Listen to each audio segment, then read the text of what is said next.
Dear students, welcome to CS crux.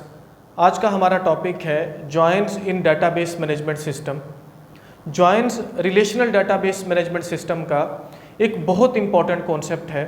Basically joint operation को हम तब यूज़ करते हैं जब हम साइमल्टेनियसली मल्टीपल रिलेशंस या मल्टीपल टेबल्स में से डाटा को रिट्रीव करते हैं यूजिंग कॉमन एट्रीब्यूट्स और common columns of the tables.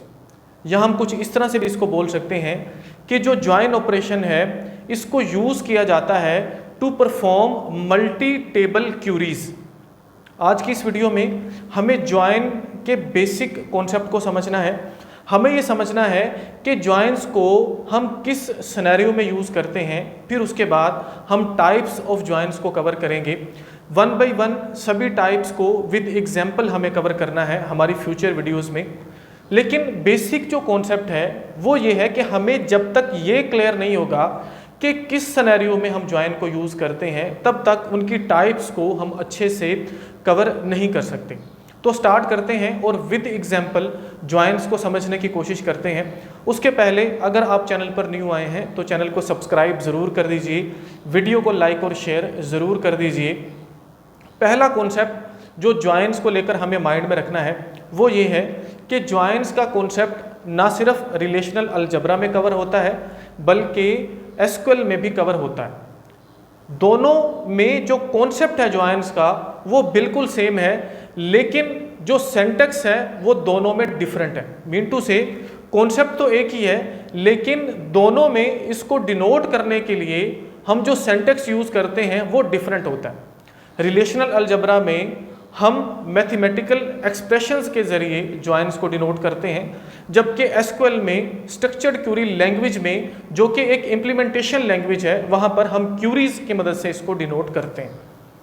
तो जॉइंस को हम समझते हैं एक एग्जांपल के साथ। मैंने यहाँ पर दो रिलेशन बनाए हुए हैं, दो टेबल बनाए हुए हैं। पहला है स्टूडेंट के नाम से और दूसरा है कोर्स के नाम से। फॉर एग्जांपल अगर मैं स्टूडेंट रिलेशन या स्टूडेंट टेबल की बात करूं, मुझे इस एक यानी कि ये जो मेरे पास सिंगल टेबल है अगर इसमें से किसी डाटा को रिट्रीव करना है, फॉर एग्जांपल मैं ये कहता हूं कि मुझे वो स्टूडेंट चाहिए जिसका नाम माजिद है, या मैं ये कहता हूं मुझे वो स्टूडेंट के रोल नंबर चाहिए जो फैसलाबाद से ताल्लुक़ रखते हैं, उन सभी को मुझे फाइंड आउट करना है, उनको रिट्रीव करना है।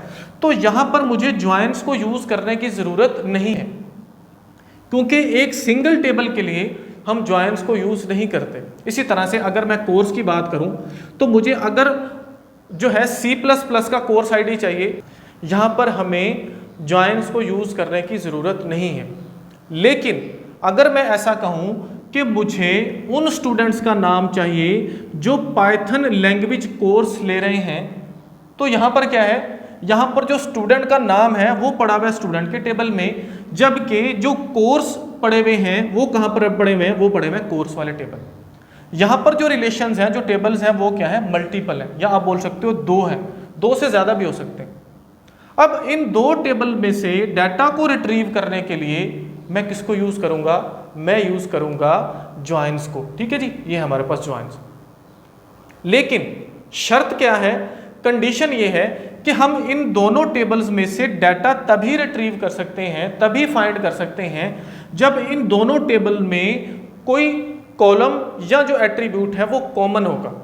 तो इन दोनों टेबल में जो कॉमन एट्रीब्यूट है वो क्या है, वो है रोल नंबर। ठीक है जी, यहाँ पर रोल नंबर है प्राइमरी की, यहाँ पर रोल नंबर है फॉरेन की। ठीक है जी, अब ये प्राइमरी की क्या है, फॉरेन की क्या है, ये सारे के सारे कॉन्सेप्ट हम प्रीवियस लेक्चर्स में पढ़ चुके हैं। अगर आपको जॉइंस को समझना है तो उसका प्री रिक्विजिट ये है कि पिछले जितने भी कॉन्सेप्ट्स हैं वो आपको क्लियर होने चाहिए, और मैं यही मानकर चल रहा हूँ कि आपको वो सारे कॉन्सेप्ट्स क्लियर हैं।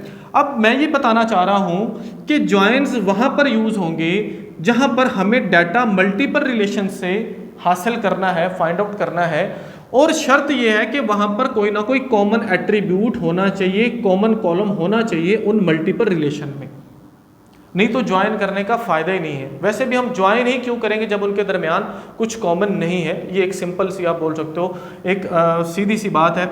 और अब जो है मेन चीज़, जो मेन कॉन्सेप्ट है, मेन कॉन्सेप्ट ये है कि अगर मैं इन दोनों पर ज्वाइन अप्लाई करता हूँ तो ज्वाइन में बेसिकली होता क्या है, वो मैं कैसे अप्लाई करता हूँ कि इन दोनों में से जो डाटा है वो मुझे फाइंड आउट हो जाता है। तो आप बोल सकते हो कि जो ज्वाइन है वो बेसिकली दो चीज़ों का कम्बिनेशन है। पहली जो चीज़ है वो है क्रॉस प्रोडक्ट, ठीक है जी, या आप इसको कार्टेशियन प्रोडक्ट भी बोलते हो। पहली चीज़ क्या है, वो है cross product plus some conditions, ठीक है जी, या कोई जो कंडीशंस हैं ये दोनों क्या हैं, ये हैं बेसिकली ज्वाइन। हम क्या करेंगे, इनका क्रॉस प्रोडक्ट लेंगे प्लस सम कंडीशन। ज्वाइन में ये दो चीज़ें होती हैं, फिर हमें डाटा जो है रिट्रीव होकर मिलता है। ये बेसिक सा कॉन्सेप्ट है। अब क्रॉस प्रोडक्ट क्या है, हम प्रीवियस लेक्चर में बड़ी डिटेल के साथ पढ़ चुके हैं, जहाँ जिसको आप क्रॉस प्रोडक्ट भी बोलते हो, या आप इसको कार्टेशियन प्रोडक्ट भी बोलते हो, या इसको क्रॉस ज्वाइन भी बोला जाता है। प्रीवियस लेक्चर में हम बड़ी डिटेल में इसको पढ़ चुके हैं, क्योंकि आने वाली जितनी भी टाइप्स हैं वहाँ पर बार बार क्रॉस प्रोडक्ट को हमने यूज़ करना है। ये सिंपल सा कॉन्सेप्ट है ज्वाइंस का कि हम ज्वाइंस को कहाँ पर यूज़ करते हैं। अब जहाँ तक बात है ज्वाइन की टाइप्स की, तो नंबर ऑफ टाइप्स हैं, जिनमें से हमें जो सबसे ज़्यादा यूज़ होने वाले ज्वाइंस की टाइप हैं उनको कवर करना है, जिनमें सबसे इंपॉर्टेंट है नेचुरल ज्वाइन, इसी तरह से cross join, conditional join, equi join, self join, outer join. आगे आउटर ज्वाइन की फर्दर टाइप्स हैं left, right and full join.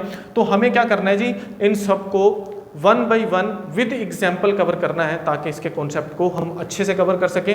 Hopefully जो बेसिक कॉन्सेप्ट है ज्वाइन का वो आपको कवर हो गया होगा, वो समझ आ गई होगी। नेक्स्ट वीडियो में हम नेचुरल ज्वाइन को कवर करेंगे विद एग्जाम्पल। होपफुली वीडियो आपके लिए हेल्पफुल होगी। वीडियो अगर आपके लिए हेल्पफुल है तो वीडियो को लाइक ज़रूर कीजिए, चैनल को सब्सक्राइब जरूर कीजिए और वीडियो को दूसरों के साथ शेयर ज़रूर कीजिए। मिलते हैं नेक्स्ट लेक्चर में। Thank you so much.